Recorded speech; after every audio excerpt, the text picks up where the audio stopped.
Mengejutkan menghadapi Buton yang berjiwa beton. Luhut bocorkan ucapan Jokowi. Badan tegap seorang prajurit TNI menggambarkan kejiwaannya. Konsisten, semangat dan berani. Ruslan Buton termasuk profil prajurit yang langka. Dipecat dari statusnya atas tuduhan kriminal, tetapi tetap bahkan lebih kokoh berjuang memenuhi kewajibannya sebagai pembela tanah air dan berkontribusi bagi bangsa dengan cara dan keyakinannya. Meski berhadapan dengan hukum, mungkin untuk kedua kalinya, Buton menunjukkan perlawanan dengan tidak menandatangani BAP. Artinya, ada keyakinan bahwa yang dilakukannya bukan perbuatan melawan hukum. Audio surat terbuka mendesak Presiden Jokowi mundur diyakini sebagai hak konstitusional. Demikian juga soal keniscayaan aksi rakyat adalah persepsi dan kekhawatiran terhadap keadaan, bukan ajakan untuk melakukan. Bahwa proses hukum dan langkah pihak berwenang wajar pula. Meski warning publik meminta agar tidak parno dalam menangani. Walaupun telah ditetapkan status tersangka dan ditahan, akan tetapi asas presumption of innocence tetap harus diterapkan.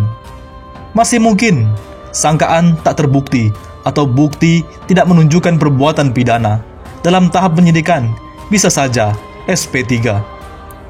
Simpati dan dukungan publik patut dibaca sebagai konstelasi sekaligus aspirasi dari perasaan keadilan rakyat. Klarifikasi atas dasar pemecatan dahulu, serta kesaksian riwayat hidup dan kontribusi sosial Ruslan Buton bermunculan. Nuansanya pembelaan dan simpati terhadap mantan prajurit TNI berjiwa beton ini. Selintas terbayang, memang tipe infighter si leher beton Mike Tyson. Putra Sulawesi, sebelumnya yang muncul di ruang perjuangan hukum adalah Said Didu. Kini Ruslan Buton. Keduanya sama berhadapan dengan kekuasaan politik. Rezim yang dinilai otoriter dan jauh dari aspirasi kerakyatan. Seruan atau himbauan agar presiden mengundurkan diri memiliki landasan hukum. Ketetapan MPR nomor 6/MPR/2001. Jadi bukan tidak berdasar. Apa yang dihimbau dengan suara agak keras oleh Ruslan Buton itu hanya gaya saja. Jika proses berlanjut dan dukungan agar Buton dibebaskan tidak berhasil, maka publik akan dibawa ke aras pertunjukan politik dan hukum yang menarik. Seorang mantan prajurit yang masih berjiwa prajurit tampil heroik memperjuangkan keyakinan akan perlunya presiden mengundurkan diri karena ketidakmampuan mengatasi krisis ekonomi, korupsi, tenaga kerja asing, bahkan komunisme. Berjuang membuktikan hak-hak konstitusional yang semestinya dilindungi oleh hukum. Disadari atau tidak, memang negara ini butuh orang berani, mandiri, dan yang selalu teguh beramar ma'ruf nahi mungkar demi kebaikan bangsa dan negara. Tidak membiarkan kehidupan ekonomi, sosial dan politik yang terus melemah digerogoti oleh rayap-rayap korupsi dan perbudakan asing. Kepura-puraan dalam memperkaya diri, keluarga, dan koruninya. Ruslan Buton adalah bagian dari fenomena perlawanan itu.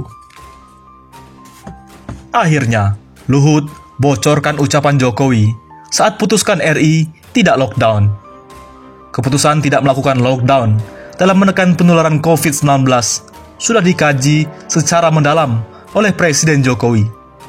Menko Kemaritiman dan Investasi Luhut Binsar Panjaitan menceritakan kembali jelang keputusan penting tersebut. Pemerintah Indonesia tidak menerapkan lockdown dalam penanganan COVID-19. Berbeda dari kebanyakan negara lain, penerapan pembatasan sosial berskala besar atau PSBB atau yang biasa disebut semi-lockdown jadi pilihan. Namun, Luhut tidak menampik kebijakan lockdown bisa efektif untuk menanggulangi angka kematian akibat COVID-19. Namun, Presiden Jokowi punya alasan tak menerapkan lockdown. Lockdown ini sangat dinilai efektif untuk mengurangi kematian. Itu betul. Tapi, kalau ini dilakukan dampaknya juga akan sangat masif kepada ekonomi. Dan akan juga menimbulkan kematian, kata Luhut dalam sebuah acara bersama Persekutuan Gereja-Gereja di Indonesia, atau ini singkat PGI, Senin 1 Juni 2020. Luhut menambahkan, memang ada perbedaan dampak yang berjarak cukup jauh antara do nothing dan limited normalization dengan penerapan lockdown. Namun, bukan berarti pemerintah memilih do nothing. Jadi strategi kita itu mengambil apa yang disebut dengan stringency of social distancing controls. Itu yang kita pilih. Jadi, kalau dulu ada orang yang memaksa presiden tidak mengambil lockdown begini-begitu, tidak ada yang paham. Semua kita paham mana yang paling baik, bebernya. Ia menegaskan bahwa pemerintah terus belajar. Dia bilang Jokowi dengan cermat mempelajari, mendengarkan, dan melihat semua yang terjadi. Sehingga beliau, Presiden Jokowi, memutuskan untuk mengatakan kepada kami, tidak, kita jangan lockdown. Makanya, keluarlah PSBB. Sebenarnya itu kombinasi dari yang apa saya sebutkan tadi, paparnya. Netizen tidak bisa tinggal diam. Awim Haryanto, baru nyadar lockdown dirasa lebih baik ya. Dulu ngotot, sotoy sih. Makanya logika dipakai. Untuk mencegah hewan ganas keluar, ya harus dikunci atau di lock. Gitu aja kak, kok nggak nyambung? Capek deh. Herman pun ikut berkomentar. Kapan TKI bisa kerja lagi? Ini banyak PHK. Nggak bisa cari nafkah dan lain-lain. Akibat semua dibatasi. Rakyat juga resiko kehilangan nyawa. Kalau nggak bisa cari nafkah, pelan-pelan bisa stres miskin, dan juga bisa mati kelaparan. Di sisi lain, PKI kian tampil berani. Jokowi jangan diam saja. Aktivis dakwah Edi Mulyadi mengatakan, teror dan ancaman pembunuhan terhadap pembicara dan panitia diskusi UGM pasti dilakukan oleh PKI atau antek-anteknya. Menurutnya, PKI benar-benar ada. Bahkan ini mereka tampil kian berani dan demonstratif. Presiden Jokowi jangan diam saja. Jangan sampai rakyat menduga ada pembiaran atau restu, apalagi perintah dari penguasa, kata Edi di Jakarta. Ini harus diusut. Sebelumnya, Ketua Keluarga Alumni Fakultas Hukum Gajah Mada, Kahgama Oto Hasibuan berharap aparat kepolisian untuk mengusut tuntas pelaku teror ancaman pembunuhan terhadap mahasiswa Universitas Gajah Mada dan dosen Universitas Islam UII Yogyakarta.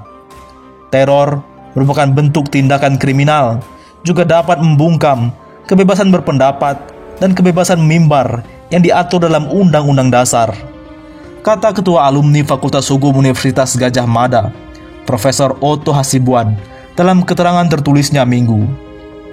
Diketahui, pelaksana kegiatan diskusi mahasiswa Constitutional Law Society atau CLS Fakultas Hukum UGM mendapatkan ancaman teror akan dibunuh oleh orang tidak dikenal. Menurut Oto, diskusi tersebut sepanjang tidak ada yang bertentangan dengan hukum, ketertiban umum, dan kesusilaan, maka itu sah dan tidak boleh dilarang. Lebih lanjut, Oto menegaskan bahwa kepolisian harus cepat bertindak mengungkap para pelaku teror tersebut karena dapat merusak citra pemerintah dan dapat mencederai hukum dan keadilan. Ini kalau tidak diungkap cepat akan merugikan nama baik pemerintah Presiden Jokowi dan kepolisian. Terlebih lagi pola terornya juga sama dengan teror terhadap wartawan. Apakah itu dilakukan oleh pihak yang sama?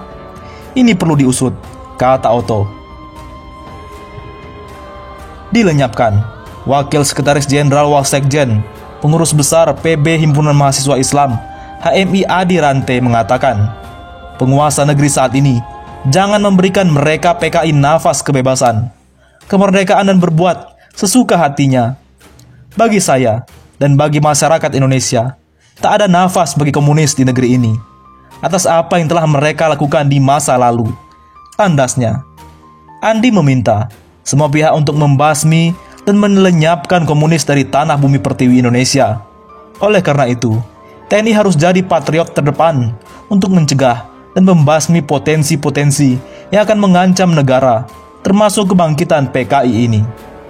Andi menilai, PKI saat ini bangkit karena adanya sistem yang dilakukan penguasa saat ini.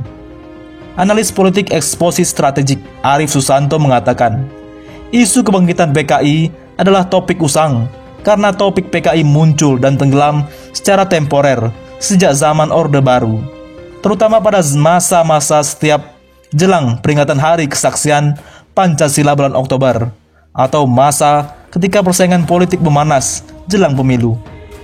Oleh karena itu, tidak biasa isu tentang PKI muncul pada bulan Mei.